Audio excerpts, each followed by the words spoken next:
Bonjour à toutes et à tous et bienvenue dans une nouvelle lecture, d'une histoire courte pour vous aider à dormir, je l'espère, et vous faire voyager un petit peu, qui sait. L'histoire s'intitule Sacrée Barbara, une femme ou un mirage, par Maurice Denuzière. Sans plus tarder, c'est parti. Le brouillard cache toujours une clarté secrète. Hors des drames courants de la circulation, il peut produire des fantômes, retenir un moment dérobé au temps, révéler une évidence que la pleine vision des alentours dilue.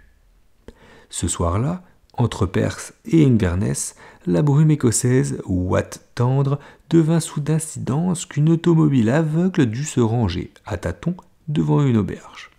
Celle-ci, construction née de la nuit et du brouillard, apparut à point nommé aux voyageurs.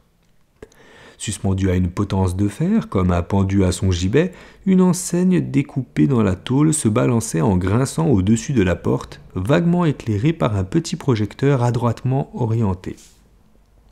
Elle représentait une chauve-souris, aux ailes déployées, rouge aux yeux dorés. Le haut de la façade se perdait dans l'obscurité. Le peu qu'on voyait paraissait boursouflé comme une vieille valise ayant beaucoup voyagé. On distinguait à peine au-dessus de la porte les mots « The Red Bat » à demi effacés. « Je crois, monsieur, que nous devrions passer la nuit ici, » dit le chauffeur à livrée grise en se retournant vers l'unique passager de la vieille Daimler. L'interpellé, un Français, invité à une semaine de chasse, appréciait fort le cuir patiné et le palissandre vernissé des automobiles d'autrefois. Il ne manifesta aucune contrariété. « Je vais vous installer, » dit le chauffeur en ouvrant la portière, « puis je téléphonerai à Sir John. » La réceptionniste, une paysanne venue à l'hôtellerie, conduisit l'arrivant dans une chambre au premier étage. Elle crut flatteur pour son établissement de préciser qu'il s'agissait de la meilleure et de la plus historique des chambres de l'auberge. Le docteur Samuel Johnston y avait passé une nuit en 1773 lors de son voyage en Écosse et aux Hébrides. James Boswell, son futur biographe, l'accompagnait. Il avait dormi dans la chambre voisine. Le voyageur estima aussitôt que les seules additions faites au local depuis le XVIIIe siècle devaient être un lavabo dissimulé derrière un paravent et l'électricité. Un peu plus tard, apportant la valise et les fusils de l'invité de son maître, le chauffeur pronostiqua pour le lendemain un temps idéal qui fera lever la grouze. C'était une manière de consolation. Le voyageur tira de sa valise sa trousse de toilette et son pyjama. Le matelas lui parut aussi dur qu'il pouvait le souhaiter. Sans être fataliste, Frédéric Crudel avait toujours accepté, avec une certaine curiosité, les choix arbitraires du destin. Il s'appliquait plus encore depuis un an à conserver en toutes circonstances l'immobilité de l'axe de la roue qui tourne, conseillé par Charles Morgan. L'écrivain anglais lui avait enseigné que l'action et la contemplation ne sont pas incompatibles. En se rendant à la partie de chasse annuelle de son vieil ami de la Navy, Sir John Maddox, il avait rencontré le brouillard, qui est à l'Écosse ce que le soleil est aux Caraïbes. Dans une auberge écossaise, le dîner est vite expédié. La soirée s'annonçait donc longue quand Crudel se retrouva dans le lounge devant un feu de bois crépitant, un verre de vieux whisky à portée de main. Il s'empara de Scotsman et du Edinburgh Evening Current posé sur un guéridon. Il pensait rester seul au salon, comme il l'avait été à la salle à manger quand un homme jeune, vêtu d'un costume de tweed, vient s'adosser à la cheminée en se frottant les mains frileusement. Crudel redoutait plus que tout d'être entraîné dans une de ces conversations à base de considérations météorologiques où tout citoyen britannique excelle, spécialement par temps de brouillard. Quand l'inconnu lui adressa la parole, il ne manifesta nul empressement à lui répondre. « Mon nom est Cyril Berker, intercepté comme vous par le fog, » dit l'homme en s'inclinant. « Je compte prendre la route dès que le brouillard se sera dissipé car je suis engagé dans le tournoi de golf de Dornoch. Connaissez-vous les Lynx de Dornoch ? Ils valent ceux de Saint-Andrews. » Crudel finit par se nommer, mais sans lâcher son journal. Il ne jouait pas au golf, n'avait jamais arpenté les greens de Dornoch, ni ceux de Saint-Andrews. « Nous ne nous sommes jamais rencontrés, » reprit aussitôt l'inconnu, abandonnant l'anglais pour le français. « Mais j'aimerais vous demander, monsieur, de quel métal est fait le bijou en forme d'étoile qui pend à votre chapelaine ?» Cette question, Crudel n'aimait pas l'entendre. Le petit objet, attaché par une chaîne d'or blanc à sa montre de gousset, éveillait toujours la curiosité des gens. « C'est du platine, tout simplement, » dit-il. Il pensait en être quitte, mais M. Barker prit place dans un fauteuil et se mit à le fixer d'étranges façons. Son regard n'avait rien d'insolent. Crudel le trouva plutôt amical et incrédule. « Je ne pense pas que ce soit du platine, monsieur. Peut-être ne savez-vous pas vous-même quel est ce métal et peut-être avez-vous pris l'habitude de répondre platine pour décourager les importuns. »« C'est exact, je tiens à décourager les importuns, » répliqua un peu sèchement Crudel. Barker ne parut pas remarquer le ton désobligeant. « Il se trouve, monsieur, que je suis ingénieur métallurgiste, spécialiste des alliages rares. Je pourrais vous aider, mais peut-être préférez-vous continuer à ignorer l'origine de ce précieux métal. » Crudel abandonna son journal. De l'inconnu, de son regard et de sa voix, surtout, émanait une autorité dont il avait du mal à se défendre. L'homme se doutait-il qu'il venait de ranimer un souvenir datant exactement d'1 an, celui d'une autre nuit, du 31 octobre au 1er novembre, toute pareille à la nuit écossaise, mais vécue de l'autre côté de l'océan Atlantique aux États-Unis. Une nuit inoubliable dont Frédéric Crudel souhaitait justement éluder l'anniversaire, bien que sa vie en était définitivement bouleversée. « Pouvez-vous, s'il vous plaît, me montrer votre châtelaine, monsieur » insista soudain Barker. Sans trop savoir pourquoi, sans même accepter vraiment d'accomplir le geste demandé, Frédéric Crudel tira sa montre de la poche de son gilet. Un instant, ainsi qu'il le faisait 100 fois par jour, il considéra l'étoile aux branches inégales. Comme toujours, quand il avait la main tiède, l'objet lui parut glacé. Il le trouvait presque brûlant quand sa main était fraîche. Et cependant, il connaissait la température immuable de l'étoile. Elle avait été mesurée à plusieurs reprises en laboratoire. Quelle que soit l'atmosphère ambiante, elle ne variait pas. 33 degrés centigrades. Frédéric Crudel finit par faire jouer le mousqueton et tendit la châtelaine à Barker. Ce dernier reçut le bijou dans ses mains jointes et ouvertes avec un respect qui aurait paru exagéré à quiconque, mais que le Français apprécia. Le joueur de golf ne fit aucune remarque sur la fraîcheur exceptionnelle du métal. Il examina l'étoile, ses 5 branches de longueur différentes, vérifia le piquant de chaque pointe. Plutôt qu'à une étoile, l'objet ressemblait à un éclat plat, d'un poli inaltérable où le moindre reflet de lumière prenait une intensité plus riche et plus violente qu'à travers le diamant. Son examen terminé, Barker rendit l'objet et fixa Crudel d'un regard intense, presque douloureux, comme s'il s'agissait de donner aux mots qu'il allait prononcer une force particulière. « Je sais ce dont il s'agit. Ce n'est pas un métal de ce monde, monsieur, ni d'aucun autre. Mais si vous acceptez encore de me dire comment cet objet est venu en votre possession, peut-être pourrais-je vous délivrer du doute où vous vivez depuis ?»« Depuis 1 an, monsieur, jour pour jour, ou plutôt nuit pour nuit. » dit Crudel qui maintenant accordait à l'inconnu une confiance qu'il n'avait jamais donnée à personne. Était-il possible que cet homme puisse savoir ce que nul ne peut connaître ? « Je suis d'une discrétion définitive, monsieur, » répondit Barker, comme s'il avait deviné une ultime réticence chez son interlocuteur. Alors, sous les poutres enfumées du salon où résonnait le tic-tac d'une grosse horloge, dans cette arche isolée par le brouillard des Highlands, Crudel, qui n'avait jamais confié à quiconque son secret, se mit à parler. « L'an dernier, j'ai dû me rendre aux États-Unis pour visiter une série de barrages de la Tennessee Authority Valley et des centrales hydroélectriques. Nous étions une douzaine d'ingénieurs français et japonais, tous spécialistes des turbines verticales. Pendant la journée, nous visitions des barrages et des usines, nous comparions des données techniques. Chaque soir, nous étions conviés à des cocktails, à des dîners, à des parties, comme disent les Américains. Le climat était amical, même chaleureux et détendu. Les Américains nous présentaient leurs amis, leurs épouses et aussi les amis de celles-ci, mobilisés pour être les cavalières des étrangers. Tout cela sans équivoque, vous l'imaginez. C'est au cours d'une de ces soirées qu'elle apparut. Elle s'appelait Barbara. Tout de suite, je remarquai ses cheveux blonds, strictement coiffés en chignon, son visage lisse, son teint mat, curieusement monochrome et dénué de fard. Et aussi ses yeux violets, immenses. Elle ne souriait pas et personne ne semblait la connaître dans ce salon où nous prenions un verre avant le repas. Elle s'approcha du buffet, commanda un whisky sour et posa son regard sur moi. Quand je dis « posa », je devrais plutôt dire « déposa son regard sur moi » car j'en sentis le poids, comme si le regard d'une femme était pondérable. Dès lors, je ne la quittais plus des yeux. Un fourreau de velours vert amande moulait un corps mince et équilibré. Son buste tendait l'échancrure du décolleté et je sus plus tard que je pouvais enfermer sa taille dans mes 2 mains. J'eus le sentiment que cette femme était là pour moi. Je l'approchai et me présentai. Je dus lui faire répéter son prénom tant sa voix était basse comme exténuée.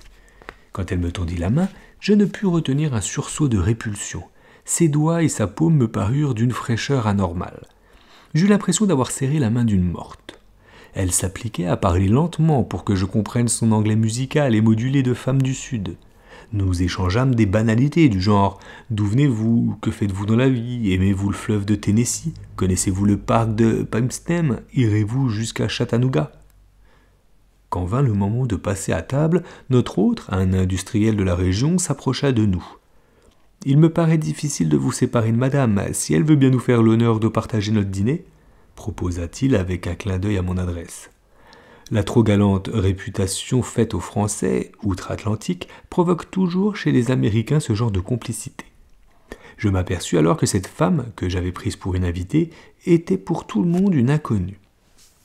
Comme je faisais discrètement part de ma gêne à un confrère américain, il me dit en me tapotant l'épaule « C'est la nuit de Halloween, la fête des esprits bons et mauvais. Cette nuit, il faut accueillir tout le monde. On ne sait jamais si l'on ne va pas tomber sur une sorcière.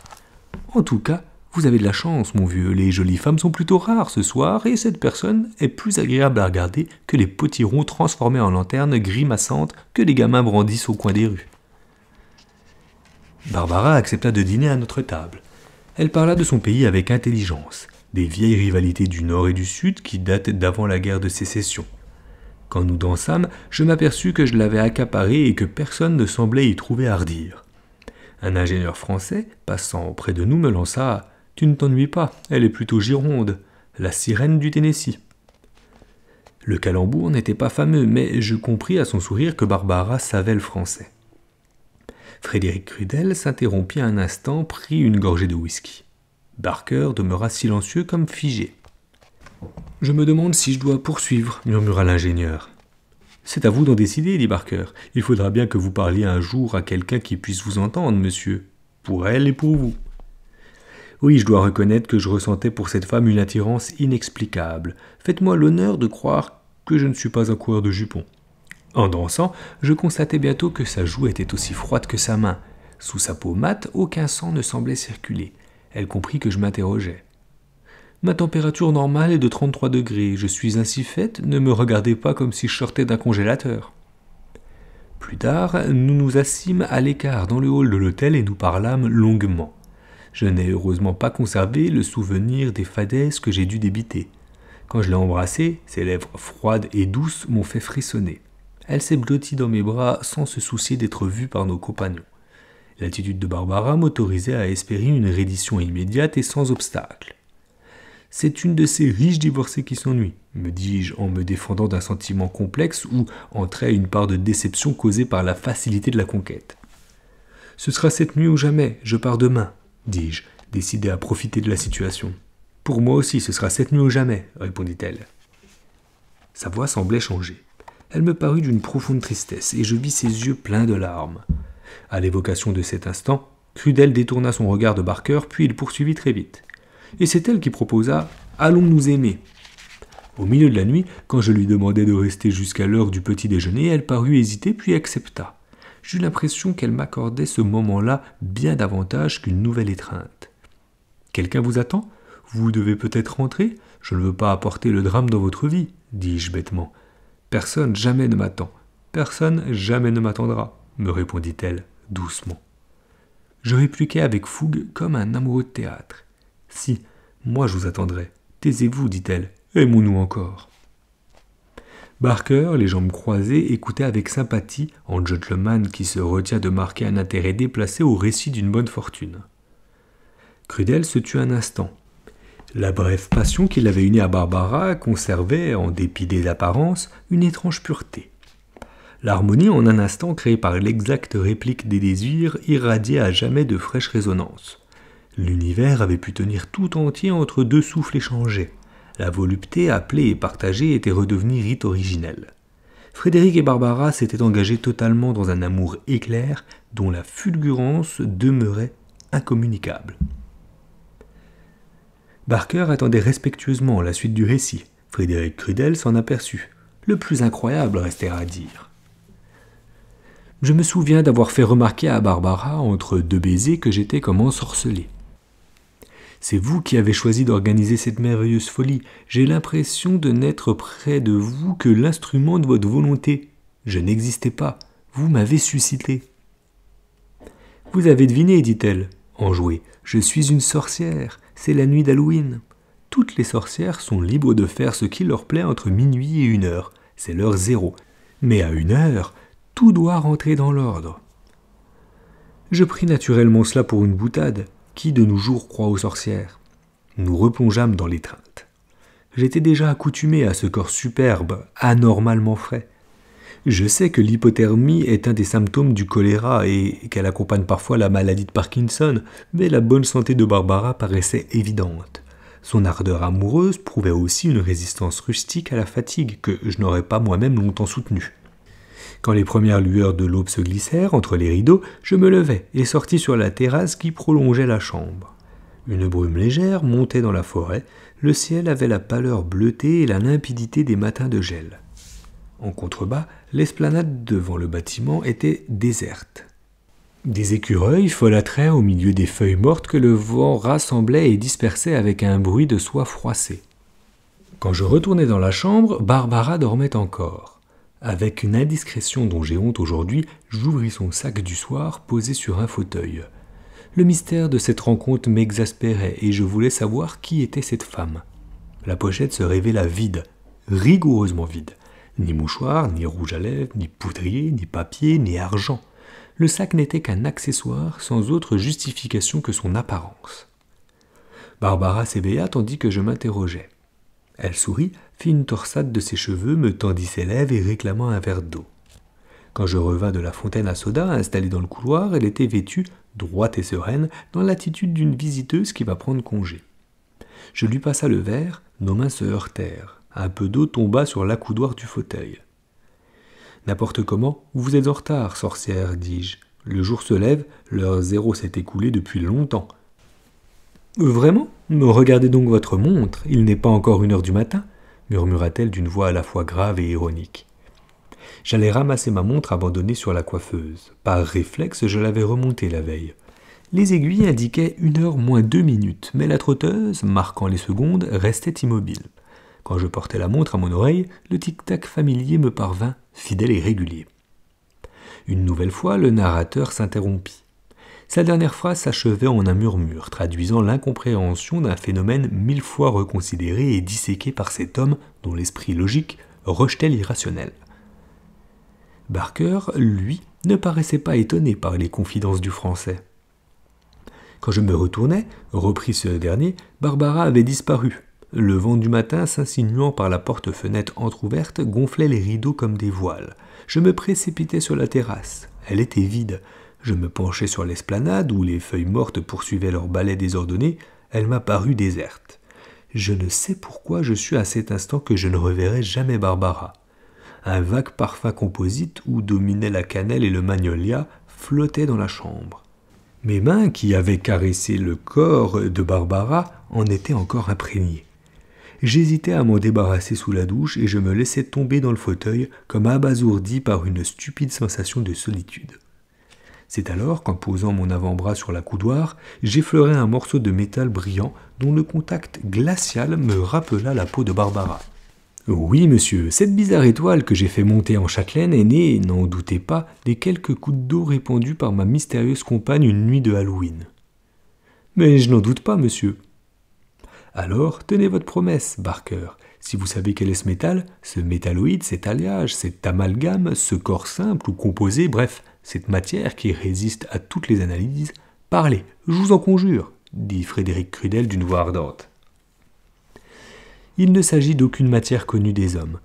Je ne puis mieux définir l'objet dont vous êtes sans aucun doute sur cette planète le dépositaire unique et privilégié qu'en vous disant, monsieur, c'est un morceau d'âme. Crudel ne réagit pas. Épuisé, hagard, comme celui qui vient de passer des aveux inconsidérés sans recevoir en contrepartie la lumière à laquelle il aspire, il se tut. L'effondrement, dans la cheminée des bûches à demi consumées, disloqua le silence. Barker se leva lentement, se dirigea vers une fenêtre et, soulevant le rideau, jeta un regard à l'extérieur. « Je dois me remettre en route, monsieur. Le brouillard est moins dense maintenant. Voulez-vous m'accompagner quelques pas ?» Crudel obéit, comme il l'avait fait depuis le début de la soirée, et parce qu'il pensa que l'air frais de la nuit lui rendrait la maîtrise de ses pensées. Un morceau d'âme, un morceau d'âme. Il connaissait une nouvelle fois la détresse des êtres floués par les forces avec lesquelles l'humain ordinaire n'est pas de taille à lutter. À jongler avec des mots et des symboles, on perd le sens des réalités. La nuit paraissait fraîche, le brouillard avait été aspiré et, sur le petit parc de stationnement, éclairé par de frêles lampadaires à arc, des feuilles mortes glissaient entre les automobiles dont les carrosseries embuées ne renvoyaient aucun reflet. Les deux hommes firent quelques pas puis s'immobilisèrent. Barker tendit une main que Crudel serra. Elle était glacée. « Allez, monsieur, la nuit est froide, » dit le joueur de golf en s'éloignant. Crudel se dirigea vers l'auberge. Avant de passer la porte, il se retourna vers l'esplanade. La brume se répandait à nouveau sur le décor. Les automobiles alignées n'étaient plus que des masses confuses, les lampadaires ne dispensaient plus dans des halos cotonneux qu'une timide clarté jaune. La voix rieuse et amicale de Barker qui s'éloignait parvint à Crudel au seuil de l'auberge. « Sacré Barbara, sacré Barbara, sacré Barbara » répétait-elle comme un écho en passe d'être avalé par le brouillard. Frédéric Crudel referma la porte sur la nuit et se retrouva seul dans le petit hall de l'hôtel, endormi au pied de l'escalier conduisant aux chambres. Barker partit, il se sentit tristement dégrisé. Ridicule, un morceau d'âme. Un poète, ce Barker, et un curieux type tout de même. Venu avec le brouillard, il repart avec lui. Grand bien lui fasse. Machinalement, il porta la main à son gousset pour comparer l'heure de sa montre avec celle indiquée par l'horloge. Minuit moins 3 minutes. Il sursauta sans pouvoir retenir un cri de dépit. La précieuse étoile, le seul élément palpable et concret de son étrange aventure américaine, ne pendait plus au bout de la châtelaine. Il pensa aussitôt que Barker avait subtilisé le bijou, puis, par réflexe, regarda à ses pieds. Ce qu'il vit le bouleversa. Sur le parquet ciré s'étalait une minuscule et très banale flaque d'eau en forme d'étoile. Alors, projeté par un fol espoir, il s'élança dans l'escalier et courut vers sa chambre. Comme il posait la main sur la poignée de la porte, il huma l'air. À l'odeur âcre et familière du bois brûlé qui montait du salon se mêlait maintenant un parfum composite où dominaient la cannelle et le magnolia.